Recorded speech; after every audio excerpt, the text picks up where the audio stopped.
Sekarang banyak orang ucapkan Allahu Akbar, Allahu Akbar, Allahu Akbar. Pertanyaannya, apa makna Allahu Akbar dalam salat ini? Buka Quran surah kedua ayat ke-45 sampai 46.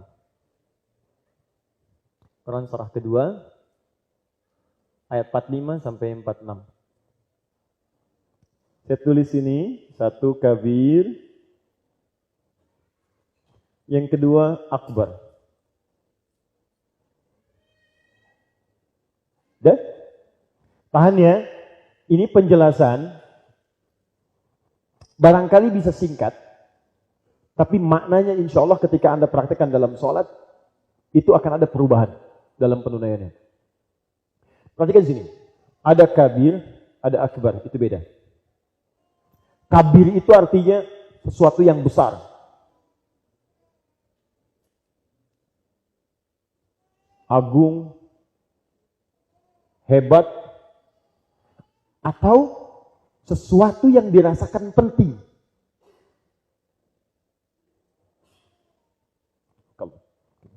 Hada masyru' kabir, ini proyek penting banget. Hada syai'un kabir, ini sesuatu yang hebat banget, agung banget, besar. Ini bahasanya kabir. Anda dapat proyek besar, Anda dapat pekerjaan besar, Anda punya pekerjaan penting. Itu bahasa Arabnya menggunakan kata kabir. Kalau Anda ingin rubah itu jadi bentuk superlatif, sigah mubalaghah, lebih daripada yang ini, maka rubah kata kabir ini, buang ya-nya, tambahkan hamzah di depannya. Secara singkat ganti kabir jadi akbar. Akbar itu lebih daripada segalanya yang ini. Nah, sesuatu yang sering diingat, sesuatu yang sering terbawa dalam perasaan, terbawa kemana-mana, ini menunjukkan bahwa sesuatu itu penting. Anda ingat kontrak, ingat pekerjaan, ingat makan, ingat itu, mau tidur, ingat itu. Ini menunjukkan apa yang sedang Anda pikirkan itu terasa penting bagi Anda. Paham sampai sini? Nah, ada orang ketika akan sholat, dia merasa bahwa pekerjaan dunianya itu masih penting sehingga terbawa dalam sholatnya. Dia pikirkan rumahnya, dia pikirkan handphonenya, dia pikirkan proyeknya, pekerjaannya. Dia merasa itu penting. Maka kemudian ketika Anda masih merasa terganggu dengan itu, kata Nabi, hei, ucapkan lewat lisanmu ketika engkau bertakbir. Tidak ada yang paling penting sekarang ini selain Allah. Maka Anda katakan, Allahu Akbar. Nah, mengucapkan Allahu Akbar itu bukan sekedar di lisan diucapkan biasa, bukan. Tapi ucapkan dengan sepenuh hati Anda. Kalau ucapan itu keluar dari hati, maka itu akan membantu jiwa Anda untuk khusyuk. Ya Allah, tidak ada yang paling penting sekarang kecuali Engkau. Begitu Anda takbir, Allahu Akbar. Yang lain tidak penting, ada yang lebih penting daripada ini semua. Allah. Nah, ketika Anda mengucapkan itu, Anda ingat rumus di Quran surah kedua ayat 45 sampai 46. Apa rumusnya? Lihat baik-baik. Wasta'inu bis-sabri was-salah. Awas, ini penting ya. Dan kalau Anda punya persoalan, minta solusinya kepada Allah. Terima dengan sabar, tunaikan salat. Saya sudah bahas ini tempo dulu. Wa innaha lakabiratun illa 'alal khashiin. Ini poinnya. Dan menunaikan salat itu tidak mudah, dia berat. Tidak mudah. Illa 'alal khashiin, kecuali bagi orang khusyuk. Bagaimana cara khusyuk itu? Kuncinya ada di ayat ke-46-nya. Perhatikan baik-baik. 1. Alladzina yadhunnuna annahum mulaqu rabbihim. 1. Orang khusyuk itu dia sudah mempersiapkan diri, merasa untuk bertemu dengan Rabbnya pada saat itu. Dan dia merasa Allah itu begitu penting bagi dirinya. Nah, clue-nya, kunci utamanya bukan di situ. Kunci utamanya, perhatikan ayat selanjutnya. Teruskan ayatnya, teruskan sampai ke ujungnya. Maaf saya naik. Wa annahum ilaihi raji'un. Ini kunci utamanya. Jadi ketika Anda mengatakan Allahu Akbar, rasakan kata Al-Quran, wa annahum ilaihi raji'un. Nah, saya mau tanya sebentar. Kalau saya ucapkan kalimat ini, raji'un, raji'un, raji'un, apa yang terbayang di benak kita? Inna lillahi wa inna ilaihi. Apa yang terbayang? Kematian, wafat, dan seterusnya. Sekarang, kalau saya buat kalimat begini. Mas Dodi, ada yang namanya Dodi di sini? Enggak, kalau ada saya ganti. Oke, nggak apa ya. Mas Dodi dipanggil Allah. Apa artinya? Oke. Dipanggil Allah.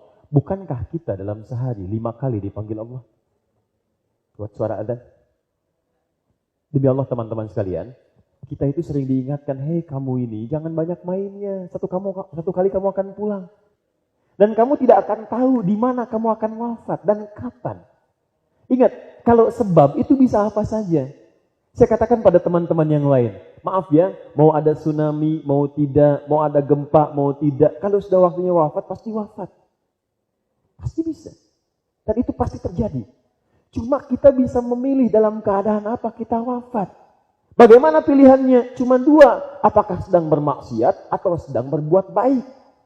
Ini kata para ulama, kalau Anda ingin selalu berada dalam keadaan baik, bahkan sampai wafat, pastikan ketika akan bermaksiat, pikirkan mungkin saat itu saya akan wafat. Jadi kalau sudah begini, Anda nggak akan main-main. Termasuk teman-teman kalau terima misalnya, maaf sekali. Kalau terima tawaran, nih ada tawaran, main ya, sinetronnya begini. Tiba-tiba ada adegan maksiatnya.